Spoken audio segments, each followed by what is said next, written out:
여러분 안녕하십니까. 3월 29일 새벽이 되었습니다. 전우책입니다. 어제 청와대 문재인과 윤석열 당선인이 만났죠.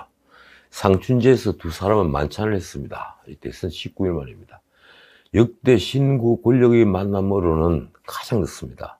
만찬은 유영민, 장제원 두 비서실장들이 배석했고 반주를 곁들였다고 합니다. 2시간 50분 동안 무슨 말을 했을까요? 사실 언론이 이미 주목하는 바처럼 어제는 뻔합니다. 이 코로나 손실보상 추경과 용산 집무실 이전 문제, 그리고 아마도 이 문재인 임기 말 인사 문제 등에 대한 합의가 있었을 겁니다. 또 아마도 이 북한이 도발에 따른 문제도 테이블 위에 올랐을 것입니다. 이번 만찬 모임은 윤석열 당선인으로서는 앞으로 펼쳐질 여소야대 정국에서 협치가 가능할 것인가, 그러니까 172석의 민주당과 협치가 가능할 것인가, 이 시금석이기도 합니다. 이 문제는 내일 다시 다루겠습니다. 어제 오후 인터넷 뉴스 헤드라인은 온통 이 대통령직 인수위가 밝힌 임대차 3법 폐지 축소 검토 뉴스였습니다. 이제는 다들 아시겠지만 이 임대차 3법은 지난 총선에서 180석의 압승을 거둔 여당이 여세를 몰아 밀어붙였던 이 첫 번째 입법 폭주였습니다. 이 당시 원내대표 김태년은 이 법이 통과하자 주먹을 흔들며 기뻐했는데, 저는 이 방송에서 우리 민주주의의 민낯을 보여준 사진이라고 평가했습니다. 그때 본회의는 민주당 의총과 똑같았죠. 그리고 이 임대차 3법은 집값 폭등을 부르고 이 빈부격차를 키우며 끝내는 여당의 엄청난 짐이 될 거라고 했습니다. 불행하게도 제 예언은 맞았습니다. 코로나 국면에서 금권 선거로 일군 총선 대승은 임대차 3법, 노동 3법 같은 입법 폭주에다 무분별한 확장 재정을 밀어붙이며 문재인 정권의 치명적인 이 독소를 작용했습니다. 생각해 보십시오. 이 견제가 없는 권력, 절대 권력은 절대적으로 부패한다는 철칙은 문재인 정권에도 그대로 작동됐습니다.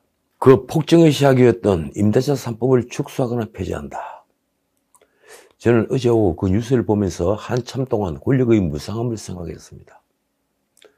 권력이 조금만 겸허했다면, 조금만 정직했다면 결코 폭정은 없었을 텐데 말입니다. 결국 무소불위의 권력은 스스로 그 권력에 취해서 망하는 법입니다. 지금 언론의 관심은 차기 정부의 총리를 누가 할 것인가에 쏠려 있습니다. 아마도 다음 주에는 인사 발표가 있겠죠. 저는 이 총리 지명이 윤석열 정부의 모든 것을 알 수 있는 지표라고 생각합니다. 윤석열 정부의 색깔과 통치 방식까지 다음 총리가 윤곽을 드러내면 짐작할 수 있을 것입니다. 원래 총리 영순위로 안철수가 거론됐습니다. 이 대선 직전 막판 이 후보 단일화는 어찌됐든 윤석열의 박빙 승리로 귀결되면서 당시만 하더라도 안철수 총리는 확정적인 것처럼 보였습니다. 공동정부라고 했으니 말입니다. 저는 KBS 라디오에 나가 안철수가 자착이 꿈이 있다면 총리를 맡지 않는 게 좋다고 말했습니다. 대통령 책임제 국가에서 국무총리라는 자리는 사실 대통령의 권력을 나눠주지 않으면 아무런 할 일이 없는 자리입니다. 헌법상 이 국무위원 재청권과 그리고 해임 건의권이 있지만 이 역시 형식적으로 실제 재청권 등을 사용한 총리는 거의 없었습니다. 이러니 총리 자리는 대통령이 하기 싫은 역할을 대신하는 자리에 지나지 않았습니다. 국무총리를 지낸 정치인 중에 대중의 신망을 얻어 통치자의 반열에 오른 자는 아무도 없습니다. 어쨌든 안철수 총리설은 지금 잠잠해졌습니다.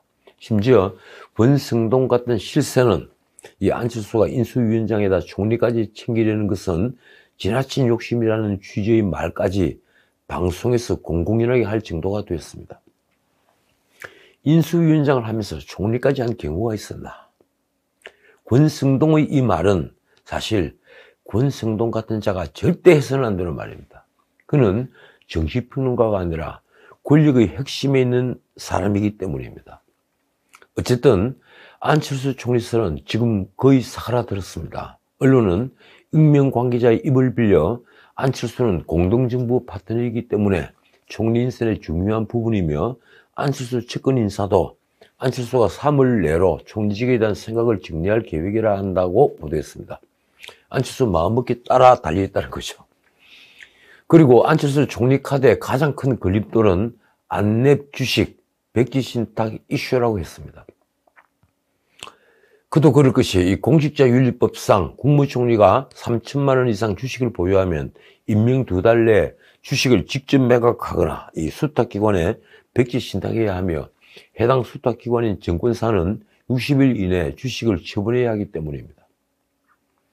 대통령의 명을 받아 국정을 통할하는 총리의 사적 이해 충돌 가능성을 배제하기 위해서입니다. 안철수는 현재 안랩의 지분 18.6%를 가진 최대 주주입니다. 그 안랩 주가는 지금 외국인이 집중 매수로 엄청나게 올랐습니다. 2배가 훨씬 넘습니다. 그런데 안철수를 잘 아는 주변 사람들은 안랩 주식 처분 문제가 걸림돌은 아니라고 합니다. 안철수는 2017년 대선과 2018년 서울시장 선거에 출마하면서 당선되면 안랩 주식을 처분하겠다고 약속한 바가 있습니다.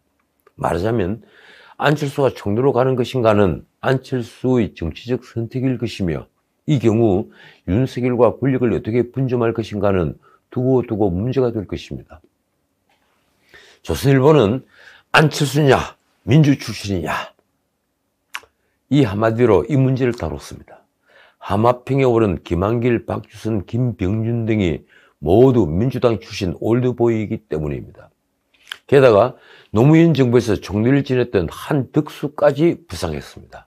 또 여소야대에다 이 협치의 상징으로 김부겸 현 총리까지 여전히 거론되고 있습니다. 동아일보는 한덕수, 김한길, 박주선에다 박용만 두산그룹 회장과 노무현 정부에서 정보통신부 장관을 지낸 진대재 그리고 국민의힘 원내대표 김기현과 사무총장 권영세까지 후보군에 포함시켰습니다. 중앙일보는 한덕수가 부상하고 있다는데 초점을 맞췄습니다. 어쨌든 세인의 관심은 딱 하나입니다. 윤석열이 색깔이 선명한 여소야대 돌파형을 선택할 것인가 아니면 올드보이 김한길, 김병준, 박주선은 물론 한덕수까지 불러내 무지개 화합으로 나갈 것인가. 자, 오늘의 주제입니다. 이 문재인 대통령 부인 김정숙의 옷값이 국가기밀이다. 이 문제는 조금 더 식지 않고 열기를 더해가고 있습니다. 이 방송에서도 한 2번 다뤘죠. 그런데 어제도 인터넷엔 온통 이 문제가 화제가 됐습니다. 청와대가 최근 특수활동비와 김정숙의 의전 비용을 공개하라는 법원 판결에 불복해서 항소하면서 문재인 임기 내 관련 정보 공개가 어려워졌습니다. 그러자 대중의 분노가 지금 폭발하고 있는 것입니다. 청와대 의상 구두 등 특활비 공개를 원한다는 제목의 청원글도 계속 오르고 있습니다. 김정숙은 문재인 취임 이후 고가 명품 옷을 입은 모습이 너무 자주 보였습니다. 이 패션 모델이 입은 옷이 신문에 뜨면 며칠 안 돼 그 옷을 김정숙 여사가 입은 겁니다. 제가 전에도 말씀드렸지만 그녀는 외국 순방 때 패션 모델처럼 하루에도 몇 차례씩 옷을 갈아입었습니다. 그때마다 장신구와 이 구두와 핸드백도 달랐습니다. 그래서 야당과 시민단체를 중심으로 의상 구입 내역을 공개하라는 요구가 빗발쳤는데 청와대는 그때마다 비공개를 고수했습니다. 문제는 박근혜 대통령이 임기 내에 의상을 포함한 특활비에 7억 원을 썼다고 민주당이 공격했던 사실입니다. 4년 동안 7억. 글쎄 그건 대통령이었던 분이 의상비로 썼던 비용입니다. 그래서 김정숙의 사치가 지금 내로남불이 상징으로 떠오르고 있는 것입니다.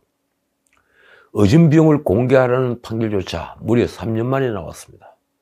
그런데도 청와대는 그 법원 판결에 항소하면서 그 이유로 국민이 알 권리와 정보공개 제도 취지, 공개될 경우 공익을 해칠 수 있는 점 등을 종합적으로 판단했다고 썼습니다.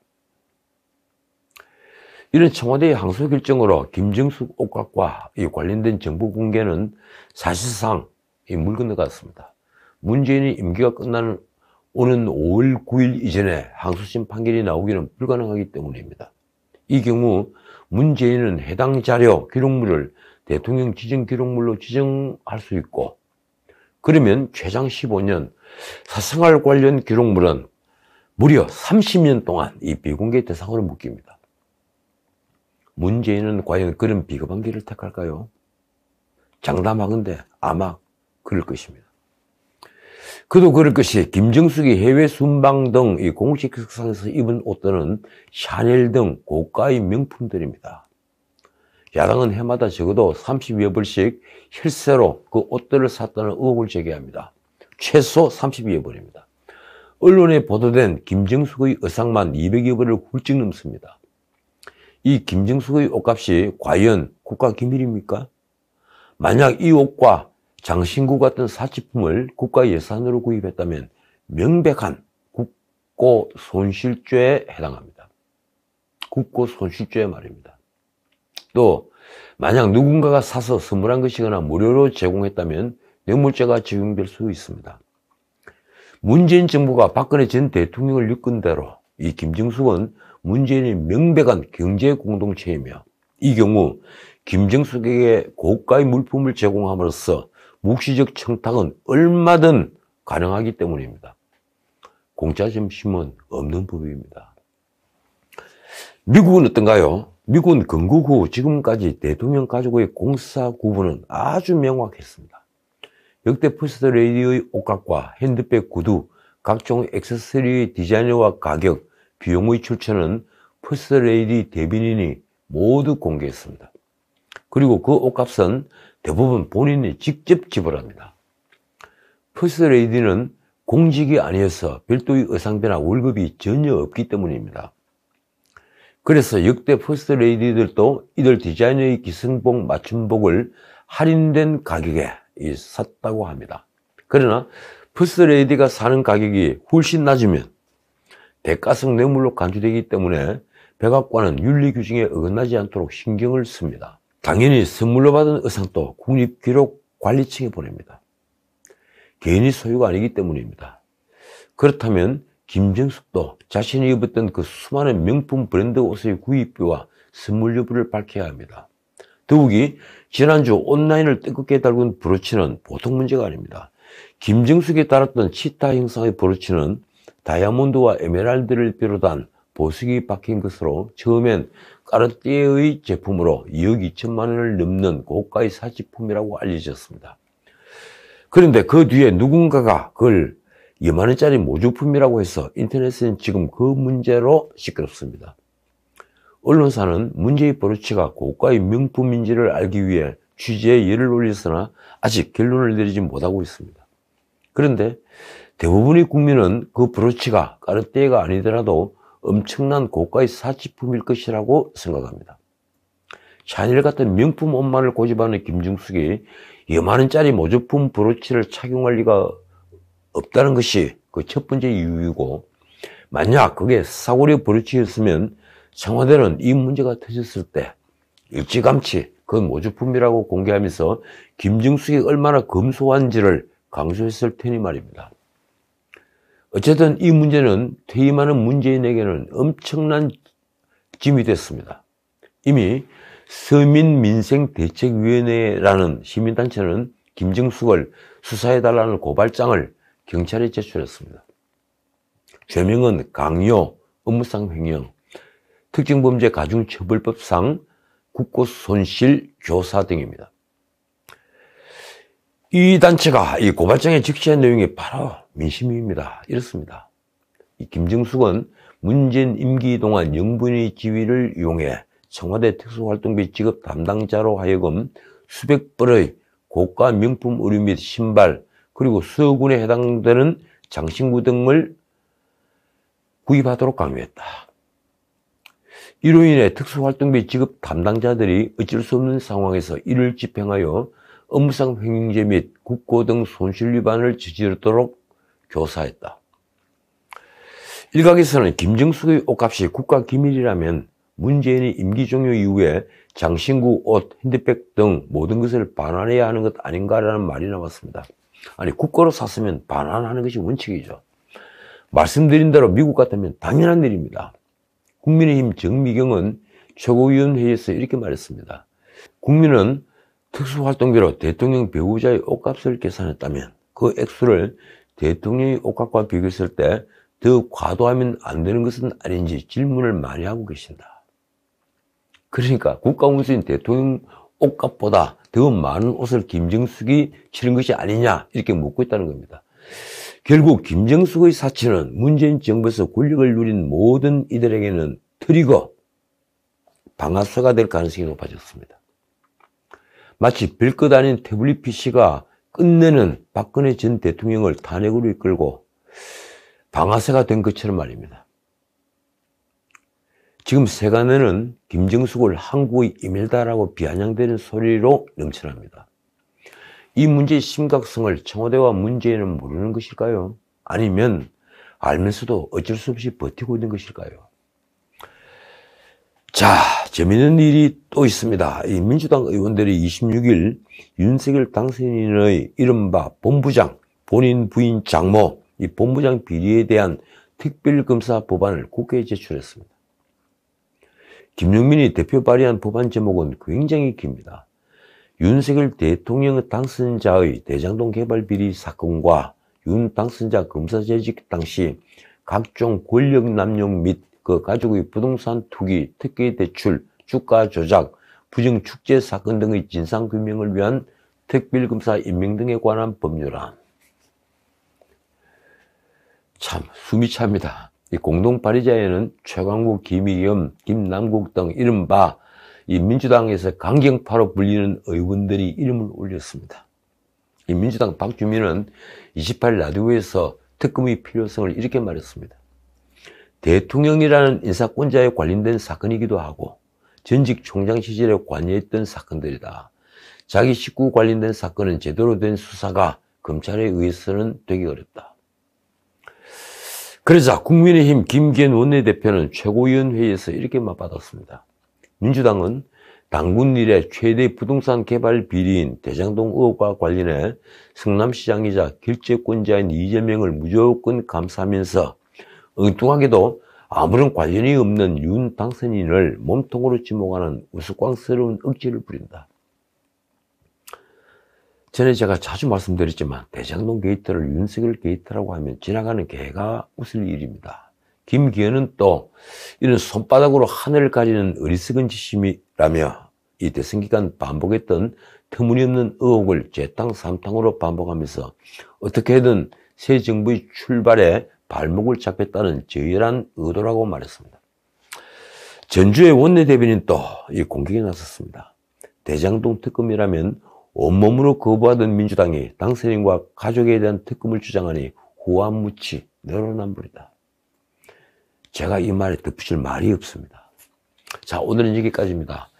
윤석열 당선인은 토요일 일정을 바꿔가며 경제 강의를 들었습니다. 그게 뉴스가 됐습니다. 내용은 인플레이션을 이기는 정부 없다, 이런 뻔한 내용이지만 당선인의 의지를 보인다는 것은 무엇보다 중요합니다.